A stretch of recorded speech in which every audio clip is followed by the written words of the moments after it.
ESO studio director Matt Firor has promised that 2023 will be unlike anything that the game's player base has experienced in years, with new features and new systems promised to expand on the repeatable content players already have access to.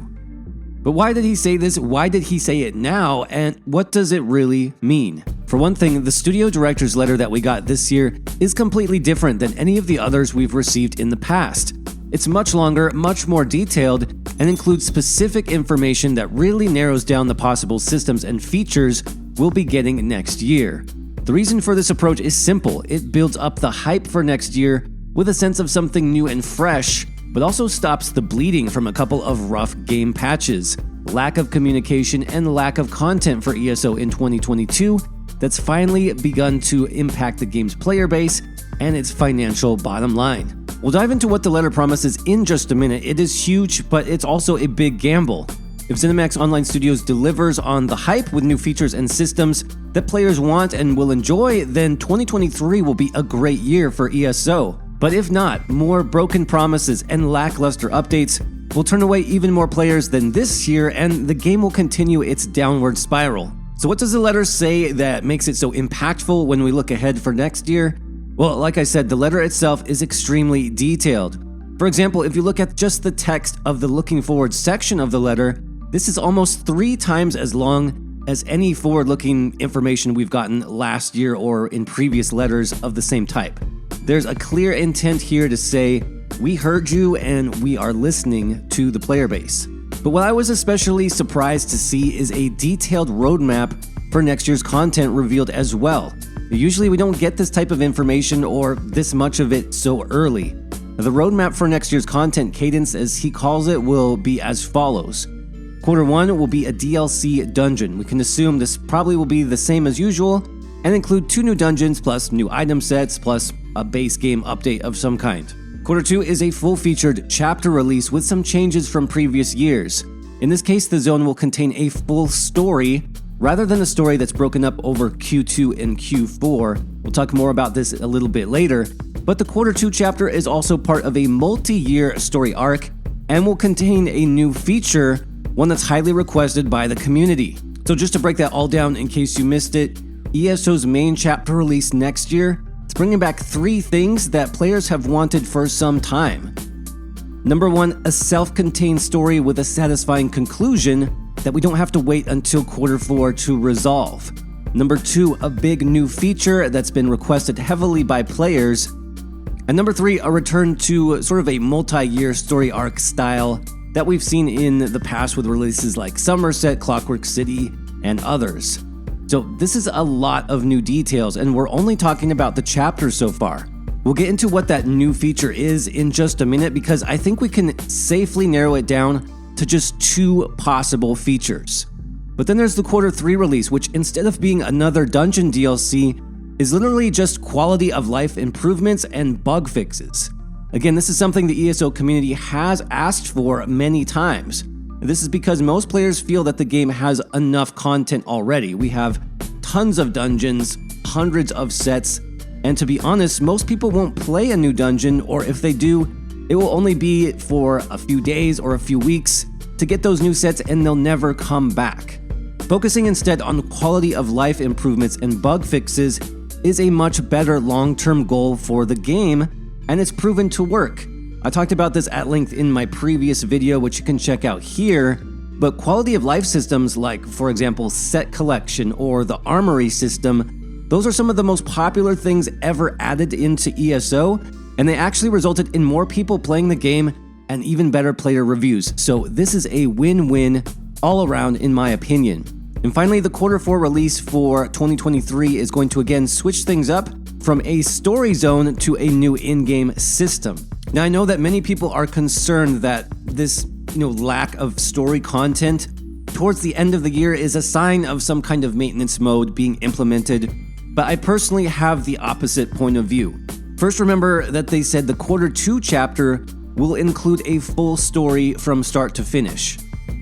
So I imagine we'll be seeing a lot more story content there than we did this year, for example. We also talked about those big quality of life changes like the armory being much more valuable to the game in the long run compared to something like a 2-dungeon DLC that most people won't play.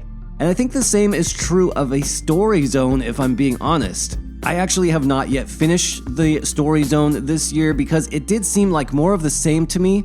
It didn't provide a lot of value in terms of sets or items, so to me this felt like basically skippable content. So the fact that they want to change this drop to a game system rather than a story DLC is actually really exciting to me. Personally, I want something to invest more time into and enjoy than just one single zone, so the system here is really attractive to me. And again, we have some strong clues given in the director's letter about what that new system actually will be. But let's talk more about that chapter release in Q2. Again, this is a big gamble because Matt said they will be including one of ESO's most requested features as part of the 2023 chapter. Now, I actually asked you guys about this several weeks before we even had this director's letter because I was genuinely curious what feature you would like to see next year. And I know YouTube polls aren't perfect, but it was really interesting to see that out of the thousands of you that voted, a whopping 61% thought that a new class was the best option for the feature to add next to the game. And behind new class, a new weapon was in second place with 24% of the vote.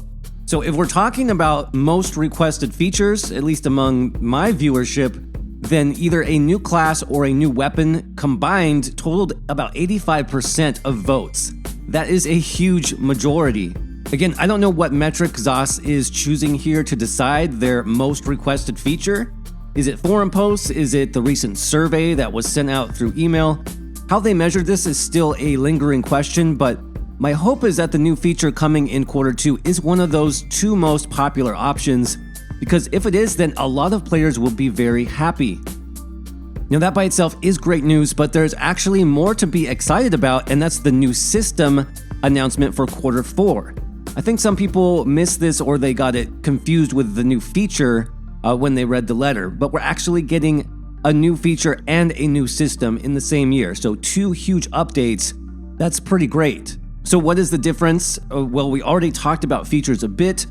I see those as things like classes, races, weapons, skill lines, and so on. A new system could also be similar to a feature, but it's probably also a bit more complex. It has a wider application, more of a game-wide type of system. In his letter, Matt referenced things like one Tamriel, housing, antiquities, solo arenas, battlegrounds, and more as examples of new systems that were added to the game after release. So that should give you some idea of what to expect here. There's also another huge hint dropped in the letter just after this where he says, quote, "Our veteran players consistently tell us they would like more content that isn't played through just once. They would like more content they can enjoy for years, content that utilizes our already existing zones to add new things to do, and most importantly, introduces some new gameplay." So while this doesn't spell out what the new system exactly is, it does say exactly how they plan to make it work. They want this new system to utilize already existing zones and add new things to do in them, basically a new way to play in all of the old ESO zones. A great example of this recently in ESO history is the Antiquities system. Antiquities was released back in 2020 and remains one of the most successful systems added into the game ever. I mean, it allows players to explore older zones, dive into the game's lore, and provide some of the best rewards available in-game in terms of mythic items and those housing decorations. So something along the lines of Antiquities, I think, is what they really want to do again in 2023. Now, in my mind, there are two big contenders for a game-wide system like this, something you could do in every zone in the game to basically add a new layer of gameplay. The first system that comes to mind is veteran difficulty for overland zones and story content. Now, I've talked about this many times here on the channel, and it's a big complaint from many other ESO players as well, that the game's epic stories and quests that you encounter in the overland areas or those story instances are just way too easy. It completely kills the immersion of your game when you're trying to destroy a powerful wizard or a legendary beast or even a full-on Daedric prince, and you can do that in just a few seconds by, spamming one ability or a heavy attack build. But this is the way overland and quest content is currently designed. It just doesn't make sense, and it completely takes you out of the experience of what is, in all other aspects, amazing content. So adding in a system of increased difficulty to the old zones in the game would be insanely popular, I think. I mean, imagine games like Elden Ring recently that were also extremely popular because they were more challenging.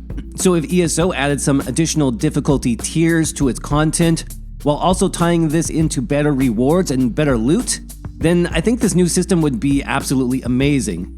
Personally, I would love them to connect this to a rework of those overland sets as well, to make the more useless ones better, and maybe they could even add a perfected version of overland sets, which adds, an additional stat line, kind of like we have with perfected sets for trials and arenas. Now, the second option I see as more of a long shot, but it does fit the same idea of a game-wide system that would incentivize exploring and returning to old zones, and that is the idea of spellcrafting.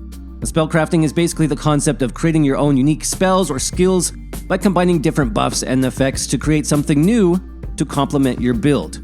So, for example, you might be able to craft a damage skill by picking an elemental type like fire, a damage type like AoE, a duration like a damage over time effect or an instant cast, and then maybe even a debuff.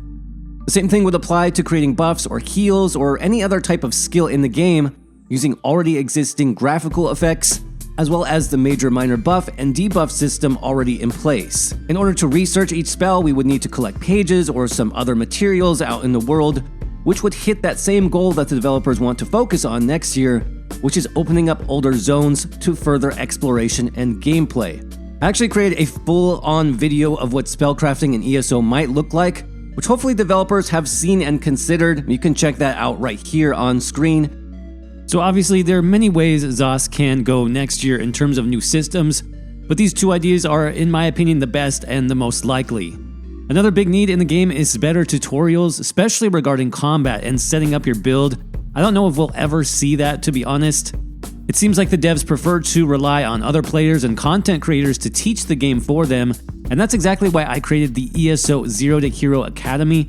So if you're struggling at all with the game, I definitely know the feeling. I struggled with this game for months when I was getting started, and I think the biggest problem I had was that even though ESO says that you can play any way you want, it never really teaches you how. So I created the ESO Zero to Hero Complete Build Guide for this exact reason. It explains every single option you have available in detail and based on how you want to play.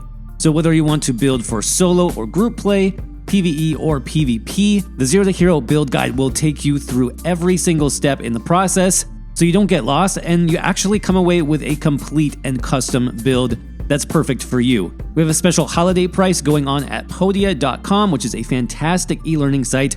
I'll have a link for that down in the description if you want to see all the lessons available.